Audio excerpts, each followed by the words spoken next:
Hello，大家好，今天是我们的每天读经5分钟。最近这一阵子，我把《大方广圆觉经》的 PPT 总共275章，我从第一章文殊菩萨问一直到最后一章贤善手菩萨问都分享完啦。这段时间虽然分享的内容都只是这样诵读它的。就是我的用意是把每一章的 PPT 都把它分享出来，然后我就用诵读的方式哈。那虽然说这段时间在分享过程中纯粹就是读诵而已但其实呢，总共做成了12个影片嘛。但其实呢，在这段过程当中，我自己也收获很多，就是在每一章的读诵过程当中，把里面的内容有点内化，又有点内化到一些内容，其实对自己又有受益。尤其是在后面这第8章以后，第8、第9、第10、第11、12，后面这5章啊，以前我是比较少读的，以前我大部分都是读前面，就是从前面开始读，然后大概有时候都读到第5章、第6章左右而已。所以说，这一次透过这个 PPT 的分享过程呢，一方面我做个记录嘛，就是把自己这个整理的这个 PPT 的内容都做成影片了，有一个记录在那边。然后另外一方面呢，在诵读的过程当中，我自己也对这些内容呢又进一步的内化哈。尤其是在诵读的时候，因为我读得很慢哈，所以在这种慢慢读的过程当中呢，就是慢慢诵读过程当中呢，反而这些经典的文字啊，可以内化到我们的心里面，就觉得蛮有收获的。所以我一直都觉得说，圆觉经啊，我从年轻的时候18岁读到现在已经10多年了，但是呢，又不止了20多年了20多年了，但是呢，一直都还是很有收获。所以说，但我还是把自己归零，就是说我当做说我也是新读的，就是才刚开始读圆觉经，但是呢，我只是呢，对于这些文字内容比18岁的我还要更熟悉了。等于是18岁的我是站在一个什么都不懂的起跑线上接触这部经典，而现在的我，20多年后的我是站在一个对所有的内容都比较熟悉、相对熟悉的起跑线上来读这些经典内容，这样子。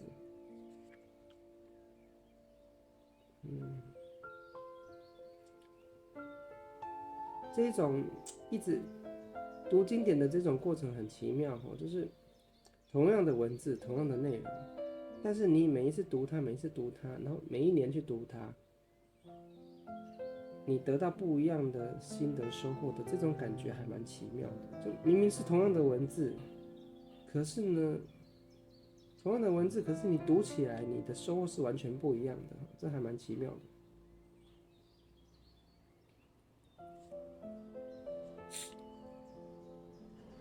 那这段时间呢，在读这些经典 PPT 内容其实对我自己也是在读的过程当中呢，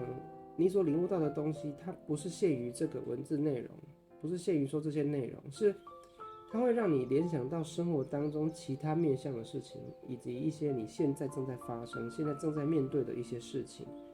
或者是你现在对于你的工作和生活的一些构思都会产生一种潜移默化的改变，你会得到一些不一样的奇妙的改变就一些收获，你的一些想法，那这些想法会让你对你的生活、对你的工作有不一样的看待。那有时候也会有一些新的机遇就像我最近也是工作方面也有一些新的进展所以我觉得有时候读经典还蛮奇妙的，就是它有一种不知道吸引力法则还是什么的，它随着你心境的改变，随着你潜意识的潜移默化的变化那好像都会不知不觉当中跟我们的现实生活会有一定程度的对应和改变。那这个是蛮奇妙的东西。而这个东西也很难去分享，因为除非很特地的去记录和整理出来，不然的话，有时候不知道要怎么去表达这些东西。这种东西就是如人饮水，冷暖自知吧。那今天是中秋节呢，祝大家中秋节快乐。今年的中秋节对我来说也是，对我来说也是蛮奇妙的，就是有一些新的规划和想法，包含最近我做这个 YouTube 嘛，现在也做了3个多月了，那也突破100订阅哈。我从零开始做嘛，我想说要自己亲自走过这个过程去体验。虽然我做的是很冷门的内容，而且基本上我做的内容也没有去针对流量的趋势去做哈，我是先把一些我觉得重要的东西把它记录下来，然后有点慢慢来的感觉吧，慢慢做，慢慢分享，这样。那这段时间也有看到一些人分享的影片做得不错的，像我不就看到一些人，他分享的影片，有的才高中生、大学生而已，他只分享1个影片哦，然后就好几万人观看嘛，10几万人观看，然后就4、5千人订阅了，就直接达到盈利标准了。所以说，就是如果说影片的品质制作的比较好一点的话，有时候1个影片的效益就会超过很多这种比较普通的影片。但我目前的话就是比较慢慢来吧，比较随性一点。对，我先按部就班来，然后呢，先建立一些习惯，建立自己拍影片的习惯。像我现在就比较习惯了，一天拍1个影片对我来说呢，不会是很困难。虽然说这种读经的影片并不是受众面这么大，但是呢，我觉得它是一种潜移默化。也许看影片的人不见得有那么大的感受，但是呢，如果说像我们一样一起这样子每天读点经典啊，哪怕你只是诵读经典，你不用去听它的注解或意思，哪怕你只是诵读经典的文字哈，你都会有如人饮水，冷暖自知的收获，这样子。对，所以，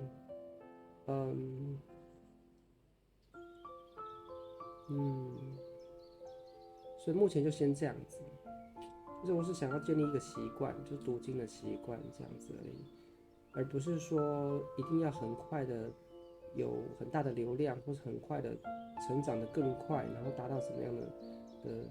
成绩哈。其实目前现阶段没有那么着急这样子，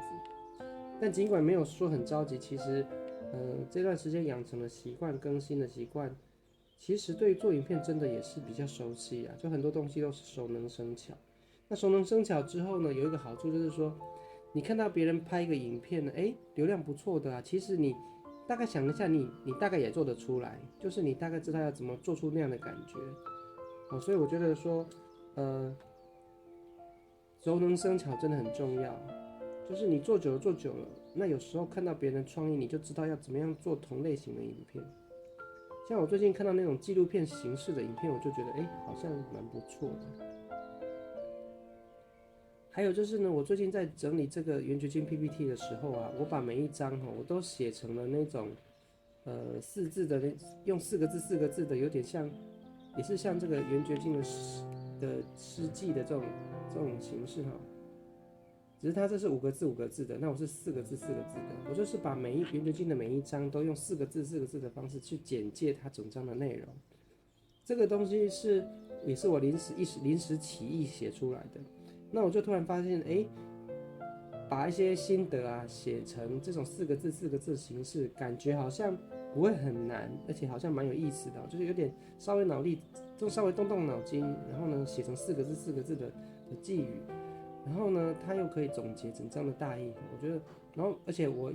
的用字和用语不会说真的很文言文哈，我还是用相对白话的表述方式，只是把它格式变成4个字这样，但是我还是用比较相对白话的方式来讲。那我觉得这样子写出来感觉好像不错，所以我也有构思说，我最近这几期我可能就会制作出类似这样的影片哈，就是呢，我把一段内容，然后写成4个字的寄语，然后呢，我在写这个诗句的时候，我心里的画面，我用 AI 生图的方式呢，把那个图片或是影片生成出来，搭配这个寄语，然后做成像是就是一个短片的形式去呈现，那样子感觉还不错。我最近会试着做做看哦，到时候你们如果有看到我分享的话，你们就知道我所说的那个感觉大概是什么，就是包含4个字的寄语，还有包含 AI 的配图，然后把一个主题呢重新创作成4个字的寄语和配图来呈现，这样子。我觉得这种方式，好像蛮好玩的，想尝试看看。所以我现在做影片有时候都是在尝试，就是有什么想法我就做做看，而不是说一定说这种做法有没有效或流量大不大，我就目前都没想到这些东西。像我做圆觉经的 PPT，我就是想把这个圆觉经重新排版的内容把它记录下来而已。那我还做了其他经典啊，像《金刚经》啊、《六祖坛经》那些我前面有大概分享过嘛。那后面有机会的话，我可能也会把《金刚经》啊、《六祖坛经》的全文给它诵读一下，这样就可以把投影片的所有内容记录下来了。好，那今天就先闲聊到这边。好，那我们就明天见喽。大家如果觉得说对于这些读经的内容有兴趣的话，也可以持续关注我们的更新。那我们就明天见了，拜拜。